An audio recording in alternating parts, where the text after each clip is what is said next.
What's up, everybody? Couch Mills here, coming at you with a brand new Valorant video. And in this video, we have a ton of crazy stories to talk about. Partnerships into the franchise league are in, and some notable teams didn't make the cut. And we're about to see the biggest paycheck of all time. And we've seen the biggest throw in all of Valorant history that is directly tied into none other than Andrew Tate. Like, there's just a lot we have to talk about and break down in this video. It's absolutely nuts. But the GameLeap website's the best place to pop off, climb the ladder, and brag to your friends how you're just way better than them and built differently. Do yourself a favor and go check it out right now in the links down below.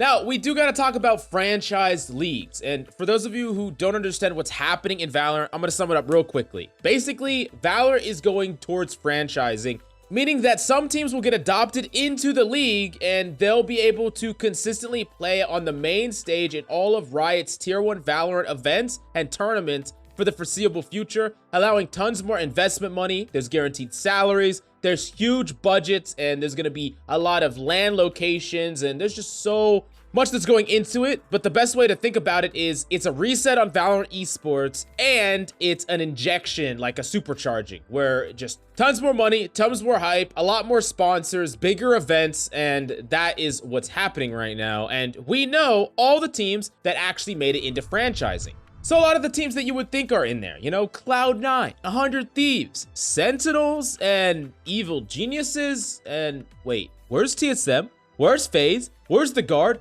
Where's Optic? None of those teams made it into franchising. And a lot of people are freaking out. They're like, what the hell? And while there are only 30 spots, there should still be enough to fit many of the top performing teams into the league, but that's not what happened. And a lot of people are freaking out because, you know, teams that were literally the best in NA and one of the best in the entire world, Optic, didn't make it into franchising.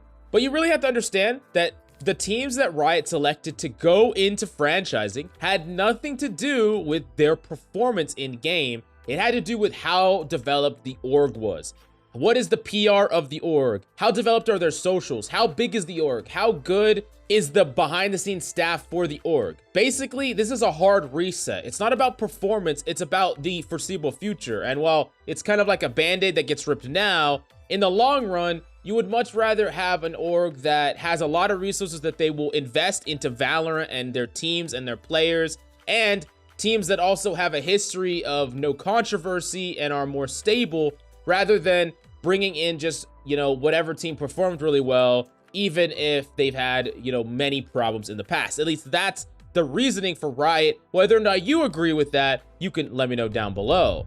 Now, just because teams have been brought in, like Sentinels and 100 Thieves, Fnatic, and Liquid, just to name a few examples, there were 30 teams, so I'm not going to list them all. Not every roster is going to be the same. You got to understand that when you have top-level teams like Optic just not make it in, those players are still wanted. And in a lot of cases, those players will be grabbed by orgs and thrown onto a team that already exists at the expense of some people that are already on that team. For example, Will FPS from 100 Thieves, he actually tweeted out, whatever happens, happens. And, you know, he could be trolling here. I think that Will's a fantastic player, and it doesn't make sense to replace him at all with how good 100 Thieves were playing. But if you could just hypothetically grab someone on Optic and throw them on your team, it's hard to pass that up when the players are so damn good. And there's a ton of just amazing players. And I wouldn't be surprised if on some rosters, they are legitimately going to just scalp some of the players that didn't make it into league because they are proven and you can grab from the best of the best right now. Now, a lot of players are wondering about Xset. What happened to Xset? What about G2? And there's just the craziest story that has happened, I think, so far in Valorant esports, because it's just like such a left field thing. And it all started where G2, you know, G2 got a partnership. They got it on lock. G2 was supposed to have one of the North American slots, and they were going to be able to, you know, be in franchising, which is a huge deal. You know, every freaking org wants to be in franchising, and very few get picked. And they had that thing on lock.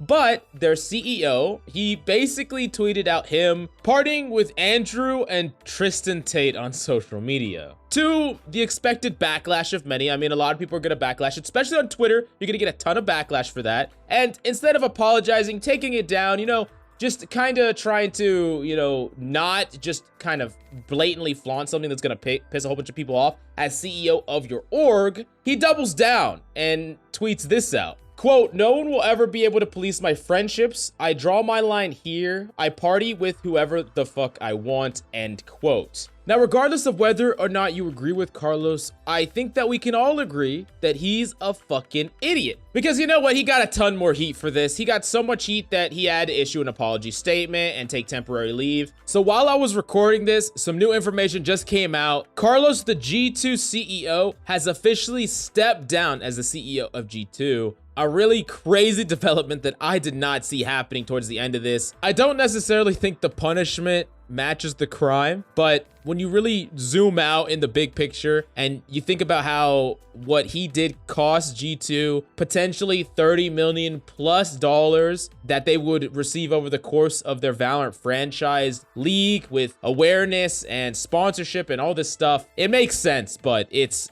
crazy. Like, it's so nuts. Let me know what you think about it down below. But if that was where it ended, it would have just been a blip, but that's not. Because you know what Riot did?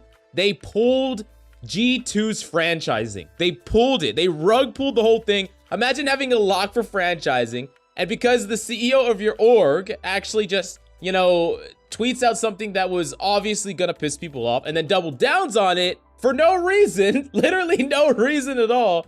All these people don't get jobs. All these people, you know, don't get to go into franchising. The org misses out on potential tens of millions of dollars. I mean, it's just so insane. To get into franchising is such a big deal for the future of Valorant esports. If Valorant becomes the biggest esport in the world, you actually just destroyed so much progress of your org. It's just crazy. It's actually crazy. And it still doesn't end there, because something that you should know is G2 was eyeing all of XSET to buy the entire roster.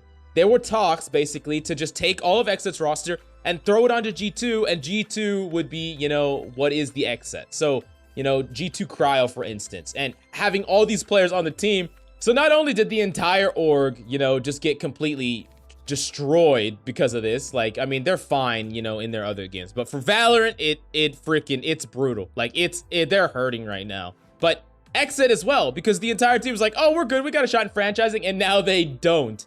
And now, instead of being able to go all as one team into franchising, they're probably going to get picked apart and split apart. And some of them might even not make franchising, all because of, you know, the CEO of G2 and Andrew Tate, which is just like such a fucking, you know, weird thing that has happened here. But you know, it's definitely interesting. And we even have like people like Cryo tweeting out this quote, "Just lost my job because of the top G, ask me anything." So like, what the actual... And I know some of you are going to be like, Riot shouldn't have done that. Riot shouldn't have done that for this reason. I know some of you are going to be really for it. Some of you are going to be actively against it. But you do need to understand that when it comes to the teams that were selected to be put in the league, it's not based on skill of your team. It was based on, you know, how developed the org is and how reliable the org is, and controversy, right? And if you think about that criteria, and then you think about, you know, the CEO obviously just not caring about causing a stir, causing controversy, just literally not caring in any way, it doesn't really make sense that you want to bring that org in. And maybe it was a little bit too brutal, maybe it was a little too punishing, but it happened, and that's what it is what it is. Like, it sucks for everyone involved, but I'm not gonna say, at least for one person, it wasn't deserved.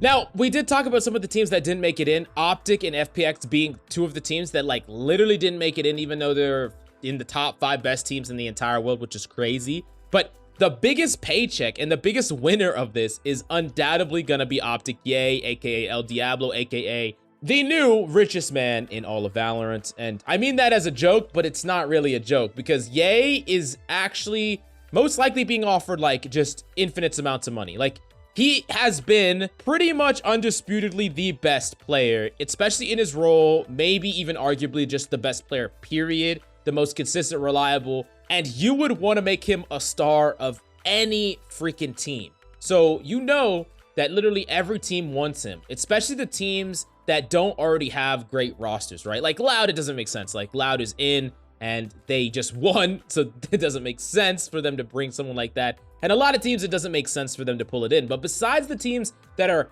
in the top 5 and already complete, which is very few of them, every team wants freaking Optic Yay. And I wouldn't even be surprised if he gets moved to a different region, someone grabs him and pulls him. Some teams that are already in want to grab him. You know, Sentinels try to grab him, 100 Thieves try to grab him.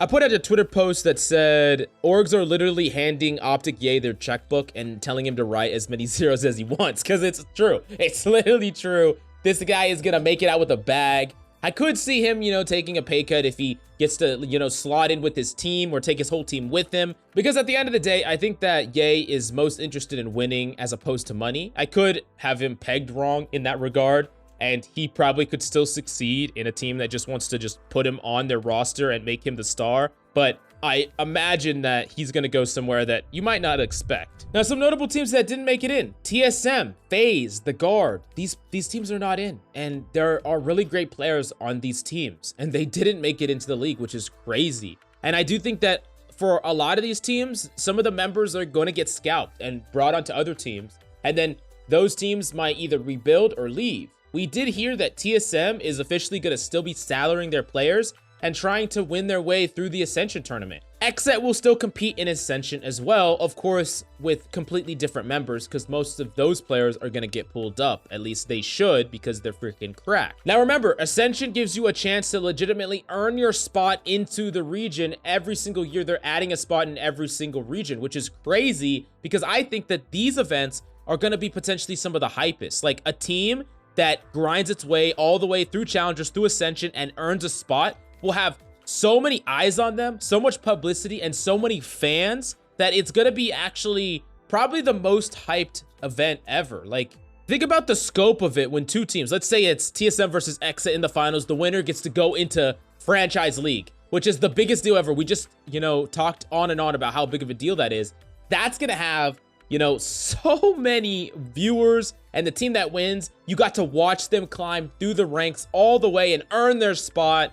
And then they get to challenge the big dogs, which is cool. I really, really like that. And I'm hoping that a lot more orgs decide to stay and grind it out in the Ascension tournaments. You know, I did mention all those teams, and there are so many players in all those teams and more that need spots in the league. There's like not enough spots to fill all these players. I mean, just think about it. All of Optic, all of XSET, players like Superman, Baby Bay, Trent, Steel, freaking Saya player, Dicey, and I'm just, you know, naming a few. There's so many, and this is just people that are like in NA. We didn't even talk about people like the entire FPX roster. And the interesting thing here is I actually think that there will be a quick fill up of spots for teams in the Americas, and some of those are going to be filled up from even players overseas, right? They're going to grab people from FPX, for example, and there will still be a lot of talent. Like, think about NA talent that will not make it in there, but there'll be, you know, teams in other regions that want them. So I wouldn't be surprised if we see some players actually literally move overseas to play on a team, which is going to be really interesting and cool. And in a way, it kind of brings everything together. It's going to be a wild time, and I'm excited. Not to mention, I have a strong feeling that some CSGO players are going to slip in to Franchise out of nowhere, completely unexpected. You can come back and quote me on this when it happens, but let me know what you think about this crazy set of events, all the crazy stuff that has been happening in partnerships, and yeah. But the GameLeap website is the best place to pop off, dominate, and climb. Tips, tricks, guides, and anything that you need to improve. We have it on the GameLeap website, so what are you waiting for? Go check it out right now in the links down below.